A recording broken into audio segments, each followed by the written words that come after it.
Bé, l'equip de so el tenim aquí muntat amb un rack. Aquest equip, com sempre diem nosaltres, ha de ser molt fàcil de fer servir.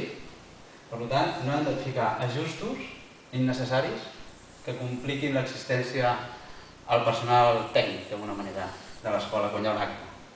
Per tant, com sempre, indicadors que et diuen per on entra la senyal. En aquest moment estic parlant, entra la senyal per aquí, també entra la senyal pels micròfons ambient, però jo en aquest cas el que m'interessa és el de mà. Qualsevol altra font de so que jo posés, s'encendria la llum i pujaria el volum. D'acord? El sistema està muntat amb un rack, com veieu. També està integrada a la part de vídeo, puc engegar i puc commutar dos senyals de PC o portàtil. Hi ha dos calaixos per guardar qualsevol tipus de material que ara mateix estan tancats i les connexions d'entrada i sortida. Qualsevol aparell que no ens interessi que sigui manipulat està tapat i d'aquesta manera ens garantim que no hi haurà ajustos que no es facin correctament. Tots aquests els fem nosaltres abans de començar, d'acabar la instal·lació.